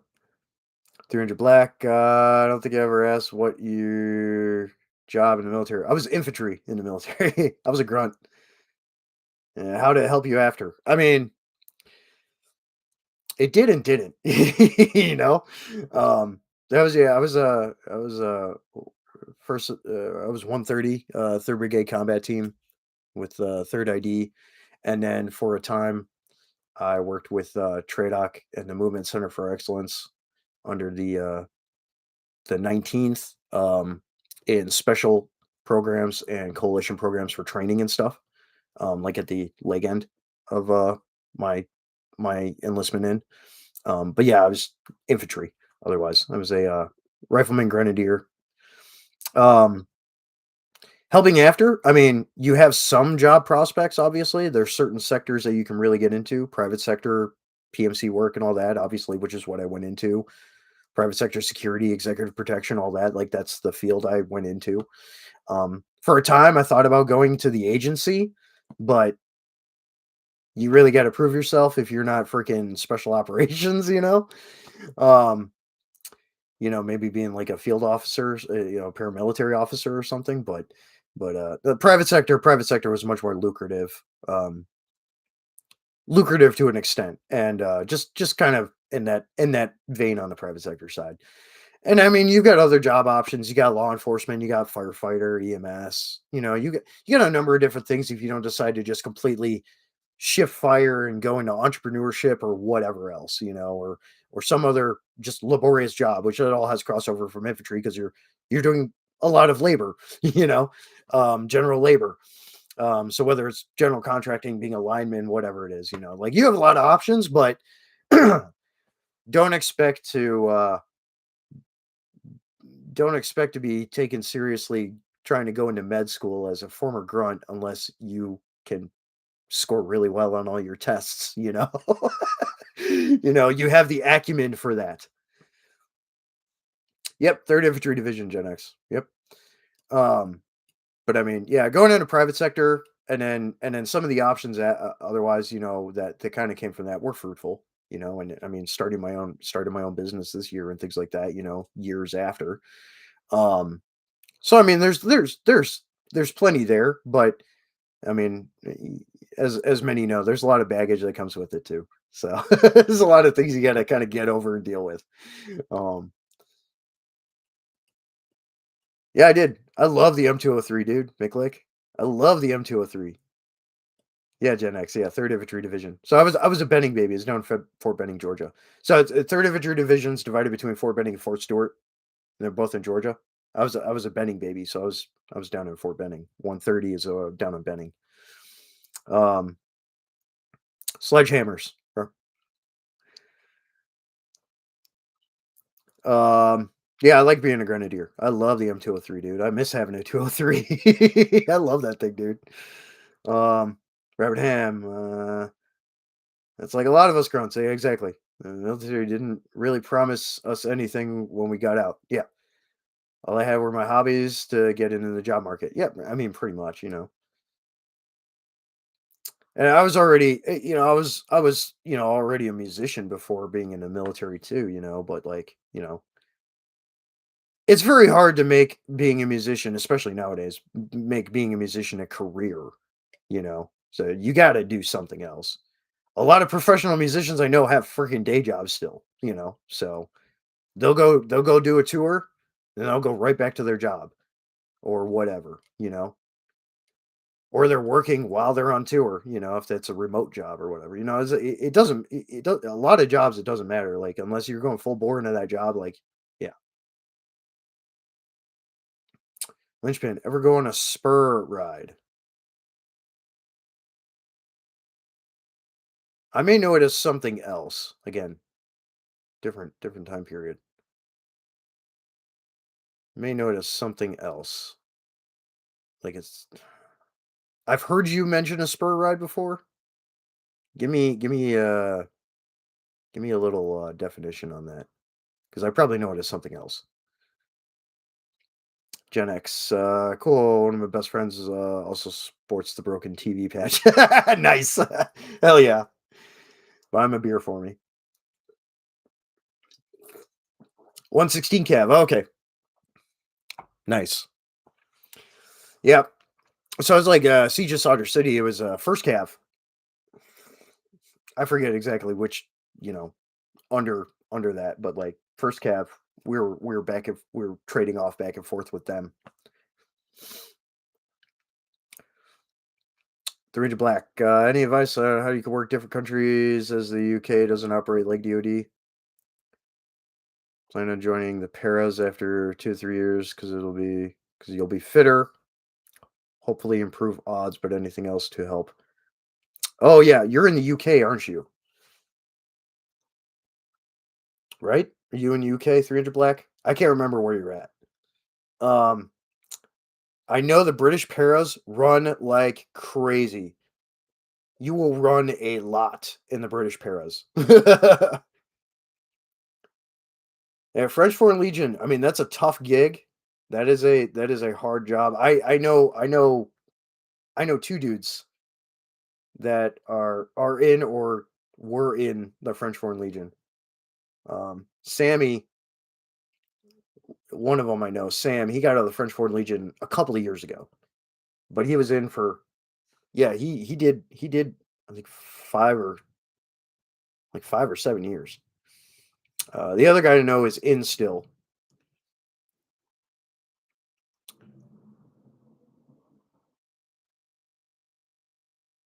Yeah. French Foreign Legion is hardcore. They're a commando unit. Think Army Rangers, but for the French military. Like that's what they are. They're commando forces.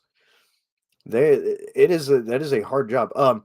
A really good video. The Norwegian rock climber Magnus Mitbo.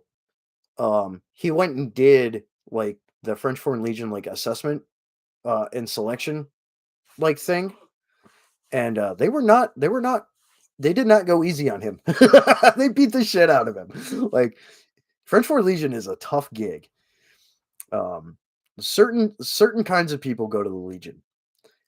There's a lot of people that go there, because it's all foreigners basically. A lot of people go there for certain opportunities, especially from certain third world countries and impoverished countries. But there's a lot of other reasons. There's certain kinds of people that go to the Legion, and it's not a bad thing. I mean, again, it's you need that structure in your life. You need that kind of camaraderie and things like that. Like it's an option, but um, there's black. Yeah, and you can go electronic warfare and join paras. Okay, gotcha. Um, yeah, the British paras are hardcore, man. I mean, again, they're a parachute regiment, but they're also kind of a commando regiment, kind of a commando unit too. You know, um, paras. There is a really good documentary from some British dudes that were former para and like kind of go follow a group of dudes going through the process of getting selected for a para on YouTube. I can't remember the name of it right now, but I watched it. It was really really well done. I would go watch that because that's going to give you all the info you need on the selection process for the paras. Um, it was very comprehensive. Um, but yeah, I mean, you're gonna learn that warrior tradecraft there, and they're gonna run you like crazy. You run a lot in the paras. um, that's about all I can say about it. They're just hardcore, dude. They're really they're outstanding fighters. They're outstanding troops. Um, Linchpin, they were running around Ukraine right now too. Yeah, they're kind of filling some of that advisory role, kind of like how our special operations are over there right now. Um, they're kind of doing some of that advisory stuff, but they're also training dudes like in and around Lviv on like the artillery systems and stuff too. I know they're doing that too. So, um, yeah, exactly. Coyote legions for anyone that needs a fresh start and can't go anywhere else. Besides like jail, prison. Yeah, it's the discipline.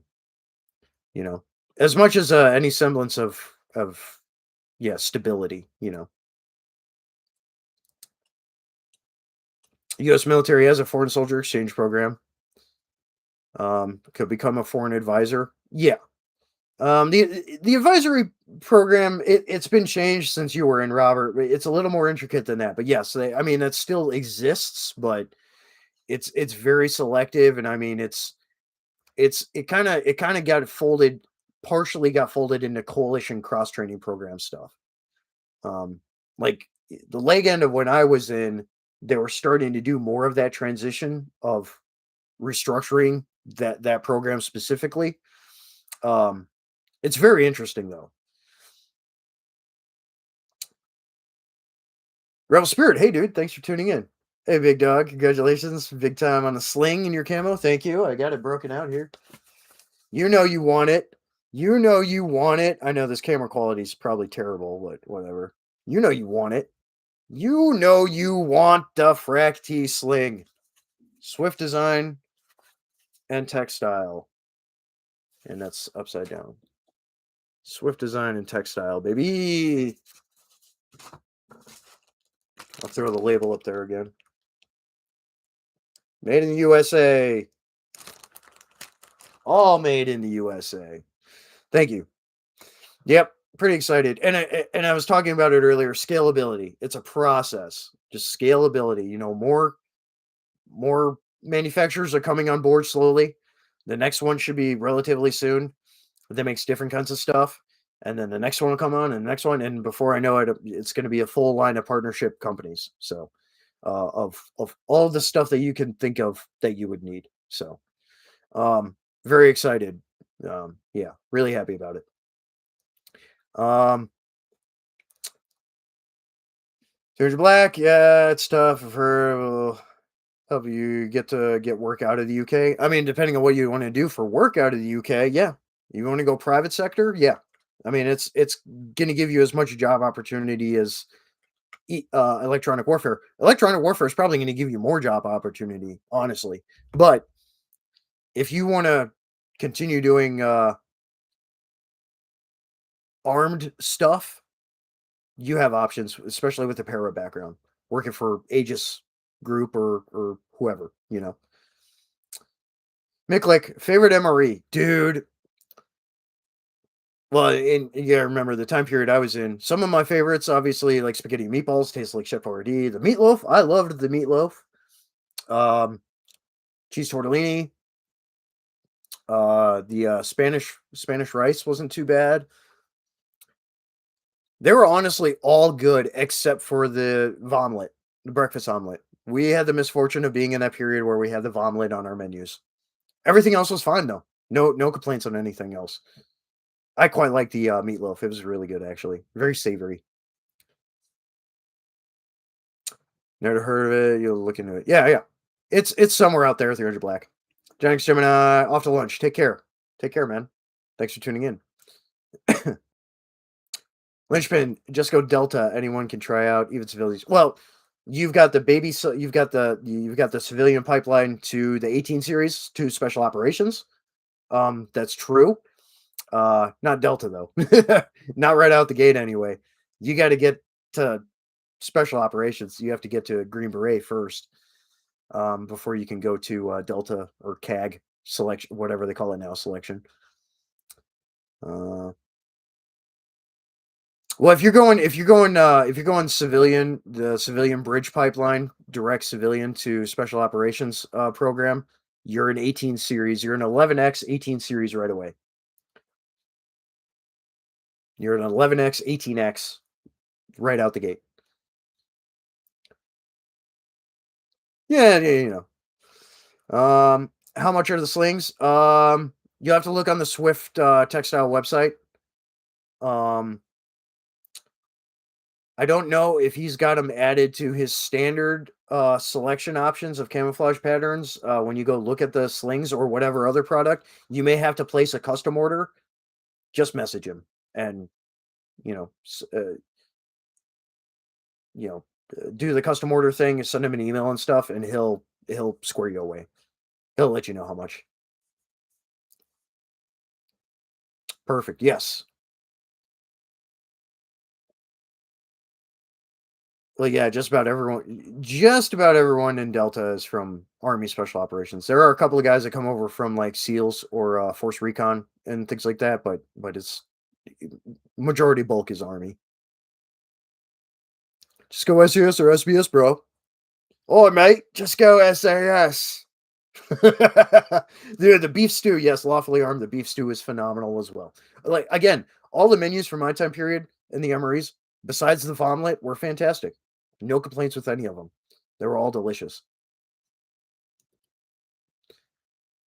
Or like a field service engineer contractor role would be a dream. Yeah, there you go. That's big money, dude.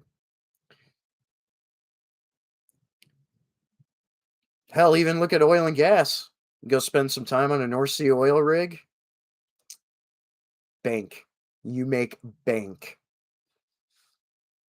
Pizza. So the pizza was not an option in our MREs when I was in lawfully.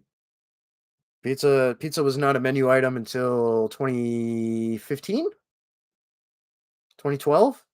I think 2015 maybe.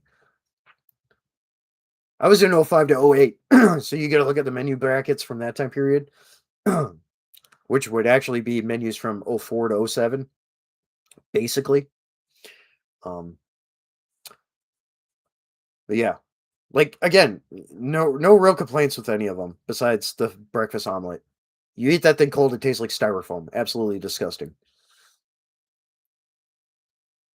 Everything else was awesome. 300 black. SAS or SBS. You wish. Hey, if you go para, then after that you can go to selection there. That is not off the table. As long as you don't have any like get any serious injuries and like freaking break your femur or anything.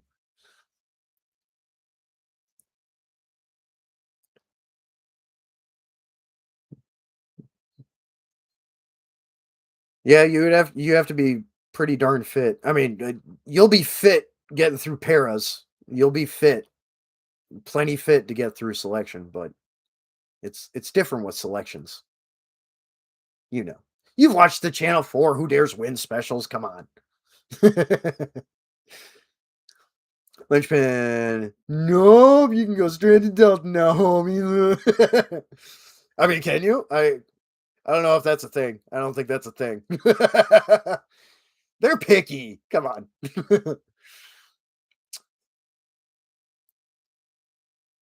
Miklik, as far as I know right now, Swift has W and MU patterns that they ordered.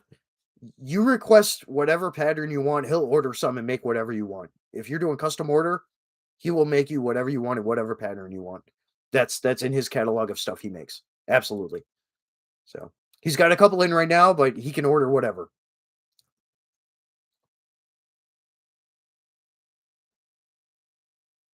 Robert Ham, food service, water purification, field transportation, the big ticket jobs in the contractor community. Well, yeah. $250 for a load of laundry through freaking KBR.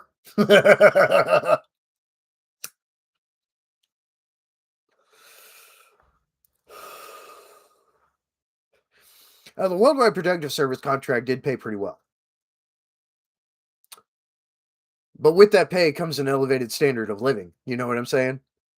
It gets pissed away pretty quick. You got to be smart with investing. Um, I was pretty smart with it for a long time, but expenditures, especially with the economy, how it's progressed, everything's gotten more and more expensive. I mean, the money just gets drained away. So, but yeah, you the 3 month on, 1 month off rotations on that month off, you're pissing a lot of money away. You're having a good time.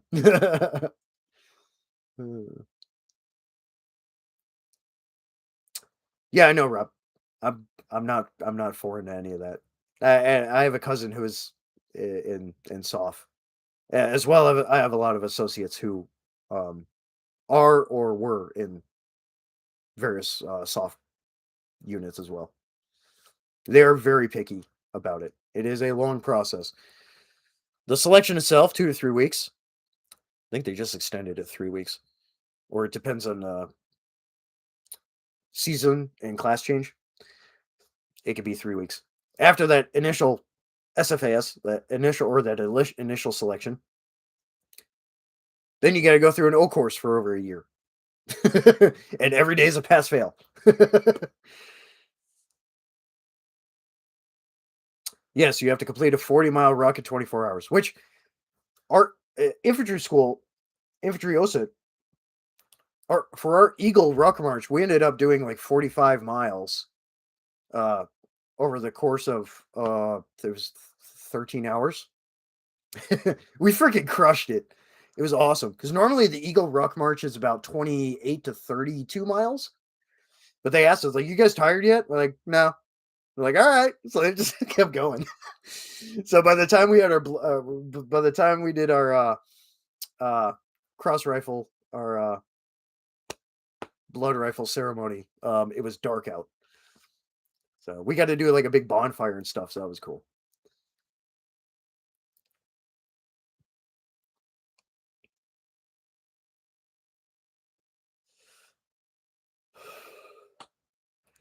But yeah, for for for Soft, it's individual. It's individual ruck march. That's the thing about it, and it's not necessarily a road march either, but it's individual. Infantry unit, it's your entire unit is doing like a large ruck march like that. Like with that, it is individual. So you have only this to contend with, apart from what your instructions were, as much as you remember it, and all that. So it's all up here. If you're not cheating, you're not trying. Work smarter, not harder, right? Hey, you know they're strict on some of those criteria and stuff. You can't cross hardball and like things like that. Like you gotta freaking you gotta do it. Yep, RASP just changed. The RFT takes place after the first of the year. Yep. Yep, they did. Well, the ACFT, the Army Combat Fitness Test, is going to be changing again too.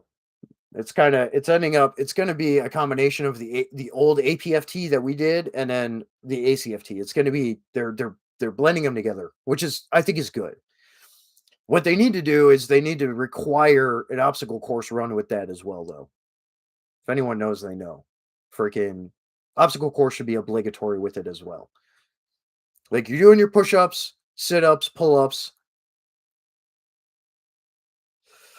You do your run, you do the freaking the deadlift, the throw, the drag. Like I think those are all good. But then you should do the obstacle course as well. Like I think that should be in there. That should be a requirement. Because if anyone knows, especially dealing with Mout in urban environment, you're scaling all kinds of shit. You're climbing through windows and rooftop to rooftop and stuff. You're maneuvering in all these wonky alleyways and over vehicles, debris, like all kinds of stuff. Like it's an obstacle course. And it's like that in the woods too.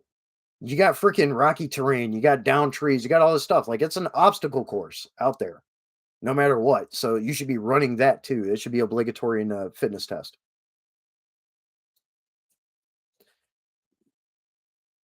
Night land nav is the best. Well, it is certainly a thing that can be fun. It can be fun. The Army needs to change height and weight standards. Yeah. Well, I mean, not so much even the height standard. Definitely weight standards, though. If you're 200 pounds, 5'9", and it's muscle, you shouldn't be kicked out. I agree. I agree. I'm I'm I'm 5'8", 180 right now. When I was in the Army, I was freaking. I think the heaviest in the Army, I was like 155, 160. I went in pretty skinny, like 130. Freaking definitely bulked up when I was in. But obviously now like age and stuff, but also trying to stay as fit as possible with all the injuries and everything. Trying, still in a very healthy target zone, and that's where you should be. You know, yeah, being 5'9" in a fucking brick shit house at 200, fucking killing it. It absolutely should be allowed to stay in.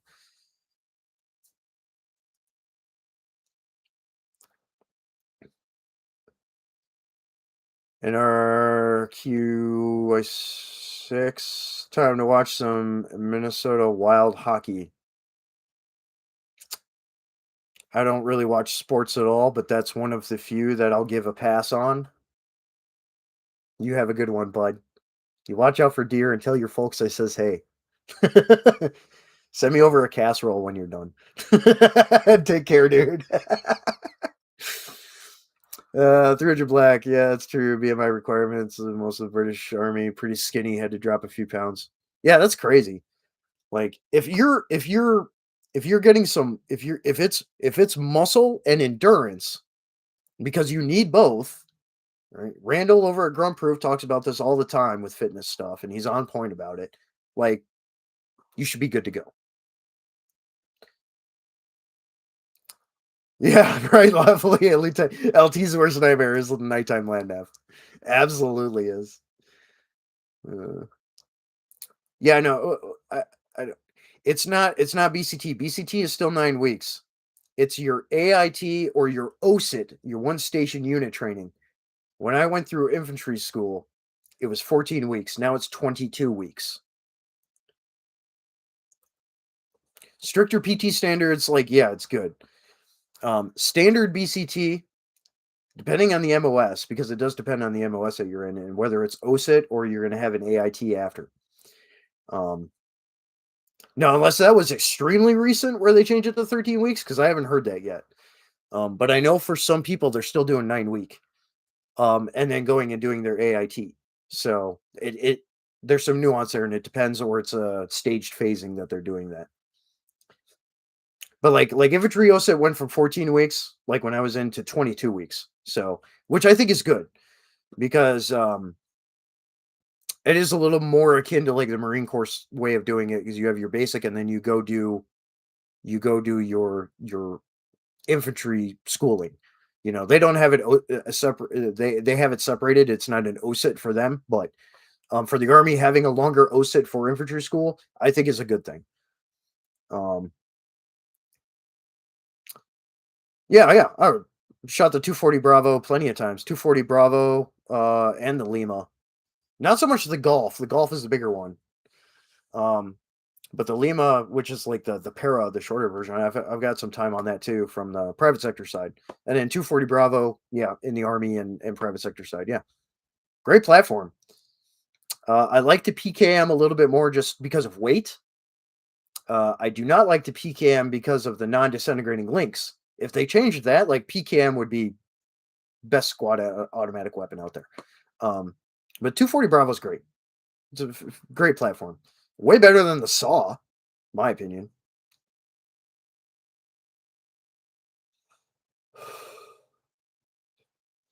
Lynchman, dude, helped to run RSLC at Benning. Had an LT get lost and they had to find him with Pasadena daytime, bro. Took like 15 steps into the brush. That's great. Dude, our freaking I remember it pretty vividly. Our final FTX, before the Eagle Ruck March, to graduate, basically finish out infantry school. Um, we ended up having two senior drill sergeants. One of them was special operations, a Green Beret guy, so he was kind of in and out. But our other senior was an Arctic Airborne dude. He took his compound bow out into the FTX grounds and freaking shot a wild boar while we were out there. We ended up doing a field dressing and cookout with a wild boar he killed out in the swamp in Georgia. It was awesome. That was awesome. This is some great stories from back in those times. Hexa changed it at 13 weeks. He mandated it when he called all the upper brass to DC. Oh, so back when he did that briefing, it still hasn't been completely phased because I know people that are going through a 9-week right now. I'm seeing, things about it and stuff and posts and stuff because they're allowed to have their phones now, for certain periods of time.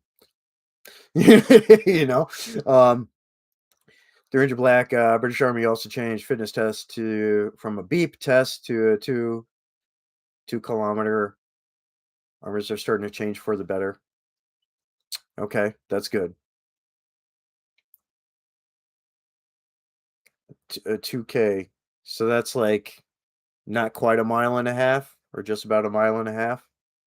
Yeah, because 1,600 meters to a mile. So it's just under. So it's just under a mile and a half. An extra grind. What's good, brother? Hey, dude. Thanks for tuning in. How have I been? I've been good. Busy. You're gonna have to replay this one because I talk about a bunch of stuff, like with the camo brand and everything, and talk about some music stuff and all that. But you were a saw gunner. You were out there market. I was assistant saw. I was a grenadier, but I always carried extra nutsack of ammo for our saw gunner.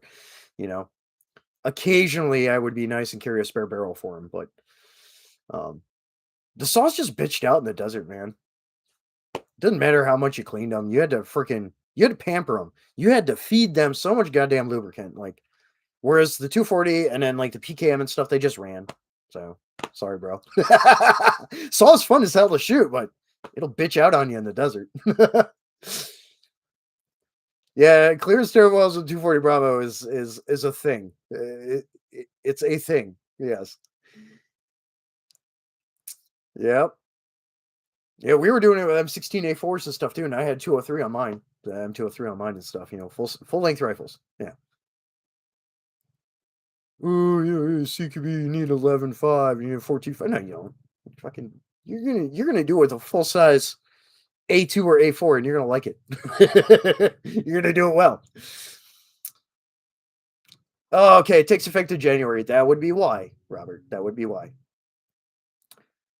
10 minutes for infantry, 8 minutes Perez, 11:30 for engineers. Oh, okay. Moist. Moist. So moist. Ever get the FN Mini-Me? Nope, but I do own an FAL. Or the L1 as the Brits deemed it, because there's our inch pattern. I have a metric. I love the FAL. British Army, at least no longer in use. Yeah, the Mini-Me. No, you're only going to see it in other nations. I know the South Africans still use it, which is cool. Action grinder saws are brand spanking new from FN. Ours ran flawlessly, provided you took care when you loaded the range. Oh, lucky you. Ours were pretty clapped out. They had definitely already been on like 3 deployments. I mean, the 3rd Infantry Division, but especially 130 sledgehammers, our unit deployed every other year throughout the entire GWAT. So they got used. Abraham started out humping the pig. Oh, the M60. Yeah. I was in heaven when they tell us the 249. Yeah, I bet. I got to shoot one of the M60 E6. So one of the newer M60s. I know the Danish Marines and stuff are using those. Freaking nice, dude. The new ones are nice. Yep, right arm of the free world. Love it. I love it. And mine runs great with a number of different manufacturers of mags. Mine runs great. No issues. It's the DS Arms Bush Warrior model FAL. Freaking SA-58. Freaking fantastic. Actually, I worked a mission with Aussies on one time. I was shocked at how skittish they were. Dude, SASR, Aussie SAS, man, those guys are doing some hood rat shit. Same with some of our soft guys, but like they were doing some hood rat shit, man. The standard forces, yeah, I mean it's a different mindset of training. A lot lighter too. Yeah, the E6 is a lot lighter. Freaking a peach to shoot though. Rather enjoyable. I know it's a company actually kind of close to you. I think they're out in Pennsylvania, bellfeds.com. They've got a couple of M60s to include one of the new E6s. If you ever get a chance, go out there and shoot with them, man. An extra grind. Talked to some younger Marines, and they really love the IAR that they have now. Hey, that's cool. I've heard good things about it. Piston gang. Yeah, Kentucky, you're not terribly far. You're not terribly far from Bellfeds LLC. You check out their YouTube. They're freaking fantastic. You're not far from them. You want to go shoot some machine guns? Go check out Bellfeds LLC out there by your area. Yeah, IAR is fine. I love the HK416 as well. Great rifle. Like, yeah, good stuff. Well, damn, we're having a good time here chatting, but it's rounding it up here for the Q&A. I go for about 2 hours. It is now dinner time for me, so I'm going to go eat some shrimp cocktail and some other good stuff. Excellent live. Really appreciate everyone tuning in and firing off just excellent topics and questions. You had me just going. Yeah. Could just go to Campbell. Oh, my cousin was 5th group at Campbell. Nice. Extra grind, not sure the Aussie's MOS was. They were collecting cigarette butts from a factory where respected Haji was sourcing materials for IEDs. They were doing DNA analysis. Oh, probably from a Intel and forensic investigation unit then. Yeah, probably Intel. Grab a beer for me. I'm way ahead of you, Miklik. Cheers. Cheers to everyone. Cheers. Yeah, I appreciate everyone tuning in. It's always a good time, especially when good engagement, good discussion. The time just flies by talking about everything under the sun. It's always a good time.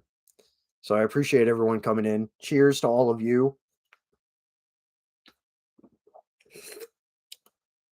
Just got done playing Santa for a bunch of school kids. Great time. Nice, man.